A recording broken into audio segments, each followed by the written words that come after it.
할렐루야. 우리 금요응답의 밤에 우리 사모하여 나오신 성도님들을 예수님의 이름으로 환영하고 축복합니다. 우리 곁에 계신 분들과 이렇게 인사하겠습니다. 하나님께서 지키시고 도우십니다. 하나님께서 지키시고 도우십니다. 아멘이시죠? 하나님께서 우리의 삶의 자리를 지키시고 도우심을 믿습니다. 우리 가정을 지켜주시고 우리 일터를 지켜주시고 사랑은 우리 자녀들의 앞날을 인도해 주시고 이 나라 이 민족도 질병 가운데 신음하는 우리 환우들도 하나님께서 지키시고 도우심을 믿습니다. 우리는 이러한 믿음을 가지고 주님을 찾고 구하는 것이고 마음을 다해 주님을 찾고 구할 때 주님께서는 이 밤에 우리 심령 가운데 말씀해 주실 것이고 또 그 말씀의 위로를 받고 힘을 얻어서 삶의 모든 어려움을 능히 이겨낼 줄 있음을 믿습니다. 믿음으로 깨어 기도할 수 있는 신실한 주의 성도 되기를 예수님 이름으로 축원합니다. 다시 한번 인사하겠습니다. 기도로 승리합시다. 아멘이시죠? 기도로 승리하시죠? 기도로 승리합시다. 아멘이시죠? 기도하면 됩니까? 라고 하지만 기도하면 됩니다. 기도하면 떡이 나옵니까? 떡이 나옵니다. 기도하면 뭐가 이렇게 생겨납니까? 여러분, 생겨납니다. 우리가 그것을 목적으로 기도하지 않죠. 욕심으로 구하지 말라라고 했죠. 우리가 주의 뜻에 마음을 쏟아 기도할 때 모든 염려와 두려운 문제를 다 물리쳐 주실 뿐만 아니라 삶의 필요를 하나님께서 더해 주시는 은혜를 우리가 경험하지 않았습니까? 딱 필요한 만큼 일용할 양식으로 입혀주시고 먹여주신 하나님의 은혜가 우리 가운데 늘 함께 있음을 믿습니다. 고넬료는 하나님을 경유하는 자라고 말씀하고 또 경건함으로 기도와 구제에 힘썼더라고 기록하고 있습니다. 그것을 누가 기억하신다 말씀합니까? 하나님께서 기억하신다 말씀하죠.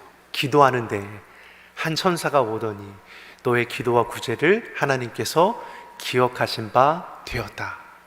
얼마나 기쁨이 되겠습니까? 고넬료는 백부장입니다. 로마 황제를 섬기는 자이죠. 당시 로마 황제는 신이라 여겨지지 않았습니까? 그런데 예수님을 나의 주, 나의 하나님으로 믿고 따르고 있으니 이것은 반역과 같은 일이라 할 수 있는 것이죠. 그럼에도 고넬료는 어떻습니까? 하나님을 경외할 뿐만 아니라 자신의 가정까지도 구원했음을 우리가 알 수 있는 것이죠. 무엇보다 겸손히 행할 줄 알았고 주의 마음으로 기도와 구제에 힘쓸 수도 있었다라는 것입니다. 그러한 고넬료를 하나님께서 기뻐하셨고 기도하던 고넬료에게 찾아가서 저를 인정해 주셨습니다. 그리고 고넬료에게 무엇을 당부합니까? 베드로를 자신의 집으로 청하라는 것이죠.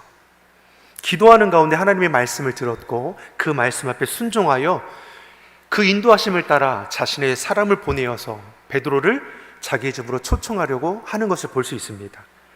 그리고 그 이튿날에 욥바에 머물러 있던 이 베드로가 어떻습니까? 제6시 기도 시간에 비몽사몽간에 하늘이 열리고 또 한 그릇이 내려오는 환상을 보게 되는 것이죠. 그 안에 보니까 무엇이 담겨 있었습니까? 각색 4발 달린 짐승과 기는 것과 공중이 나는 것이 담겨 있었습니다. 이것은 무엇입니까? 율법에 기록되어 있는 부정한 진심들인 것이죠. 율법에는 이것을 먹지도 말고 만지지도 말라라고 했습니다. 근데 이를 먹으라는 음성이 들리니까 베드로가 당황하게 되는 것이죠. 그리고 두 번째 음성이 들립니다. 하나님께서 깨끗게 하신 것을 어찌 너희가 속되다고 하느냐. 여기서 말하는 이 부정한 짐승이 가리키는 것은 무엇입니까?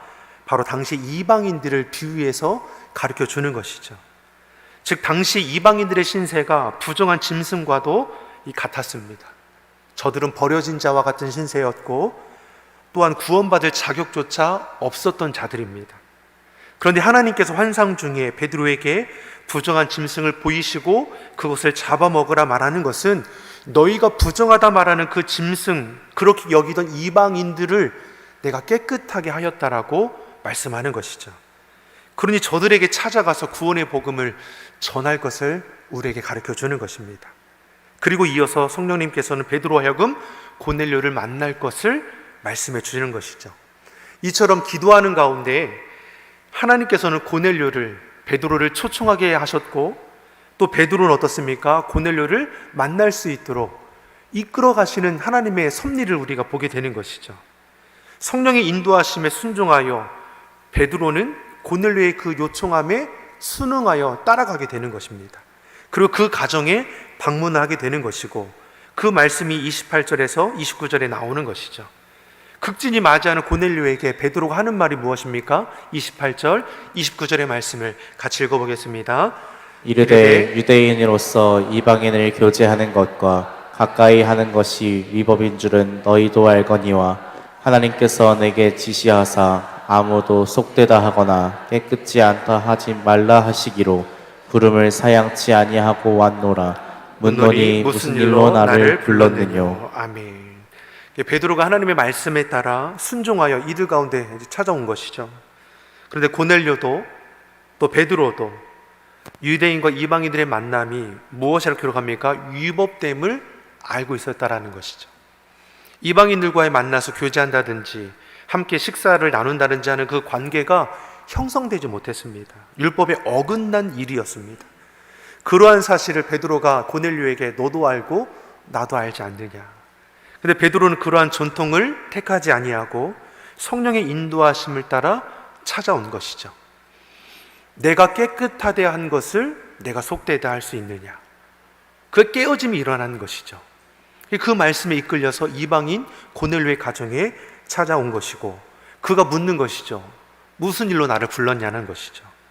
다시 말해 베드로는 하나님이 가라고 하시니까 순종해서 갔죠. 사실 왜 그곳으로 보내셨는지 베드로는 알지 못했다라는 것입니다. 그러니 고넬료가 대답하는 것이 무엇입니까? 30절에서 33절의 말씀을 우리 같이 한번 읽어보겠습니다.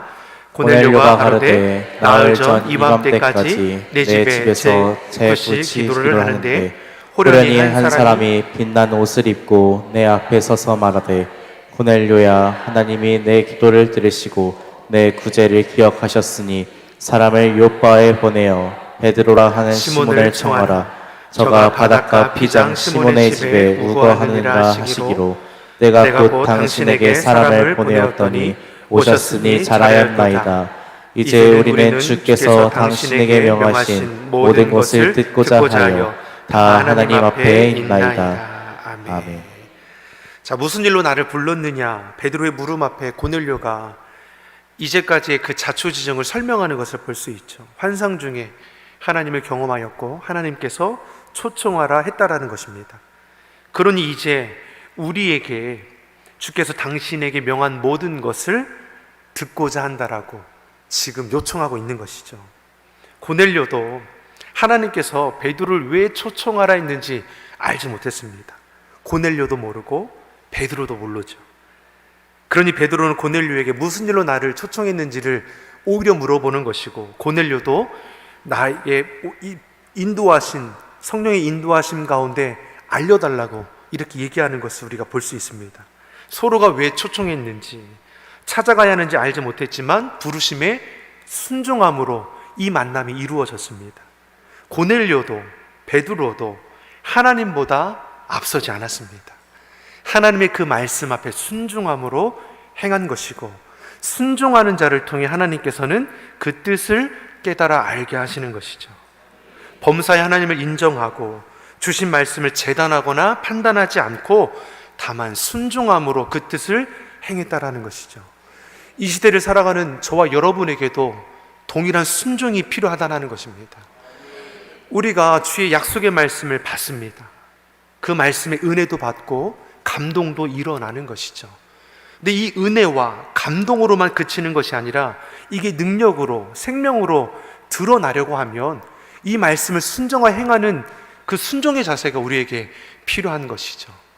입술로만의 고백으로 그치는 것이 아니라, 머릿속에만 그 말씀을 담아두는 것이 아니라 행함을 통해서 주의 뜻을 하나하나 실천해 나갈 수 있는 우리의 모습이 되기를 간절히 소망합니다.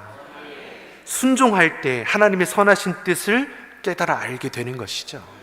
하나님 깨달아 알게 해주세요. 순종하면 깨달아 알게 하십니다. 순종하기 전에는 말씀이 우리 안에 머물만 있는 것이지, 순종하면 이 말씀이 역사하는 것을 경험하게 될 줄 믿습니다. 아멘이시죠? 순종을 통해 주의 말씀을 그 역사하는 능력을 경험하기를 예수님의 이름으로 축원합니다. 그러니 그 순간에 베드로가 그 입을 열어서 무엇을 증거하기 시작합니까? 하나님의 능력의 말씀을 선포하는 것을 볼 수 있죠. 34절의 말씀을 같이 한번 보겠습니다. 34절의 말씀 같이 보겠습니다. 베드로가 입을 열어 가로되 내가 참으로 하나님은 사람의 외모를 취하지 아니하시고. 베드로가 입을 열어 제일 먼저 전하는 말씀이 무엇입니까? 하나님은 사람을 외모로 취하지 아니하신다. 하나님께서 자신을 고넬료를 만나게 하시고 많은 무리들 가운데 그에게 전하는 첫 메시지가 무엇입니까? 하나님은 사람을 외모로 취하지 아니하신다는 것이죠. 즉 주님 안에서 유대인이나 이방인이나 중요하지 않다라는 것입니다. 할례를 받았고 받지 않았고 혈통이 어떠하느냐 중요하지 않습니다. 하나님은 외형으로 우리를 판단하시는 분이 아니시라 우리의 내면 중심을 살펴보시는 분이시죠. 이방인 고넬료의 가정을 만나면서 베드로가 무엇을 깨닫게 됩니까? 하나님께서 부정한 짐승을 보여주시며 이를 깨끗하다 하셨으니 먹으라는 이 말씀이 생각나는 것이죠. 하나님의 말씀을 사모하고 하나님을 경외하고 겸손히 기도와 구제에 힘쓰는 이 가정, 어느 가정보다 귀하다라는 것을 알게 되는 것입니다. 즉 부정한 짐승처럼 여겼던 이방인들 또한 하나님의 백성됨을 깨달아 알게 되는 것이고 그 순간 하나님의 보내신 목적이 어디에 있는지를 분명히 알게 되는 것이죠. 그러니 39절에서 41절에 저에게 말씀을 선포하는 것입니다. 같이 읽어보겠습니다. 우리는 유대인의 땅과 예루살렘에서 그의 행하신 모든 일의 증인이라. 그를 저희가 나무에 달아 죽였으나 하나님이 사흘 만에 다시 살리사 나타내시되 모든 백성에게 하신 것이 아니요 오직 미리 택하신 종인 곧 죽은 자 가운데서 일어나신 후 모시고 음식을 먹은 우리에게 하신 것이라. 아멘. 베드로는 고넬료에게 예수님의 죽으심과 부활하심에 대한 복음의 진리를 선포하죠. 이를 위해 하나님께서 만나게 하셨다는 것을 알게 되는 겁니다.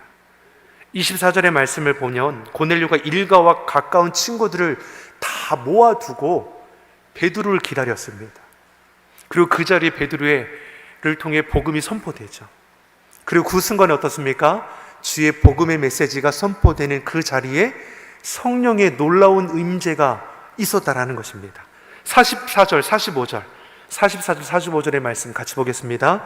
베드로가 이 말할 때에 성령이 말씀 듣는 모든 사람에게 내려오시니 베드로와 함께 온 할례 받은 신자들이 이방인들에게도 성령 부어주심을 인하여 놀라니. 아멘.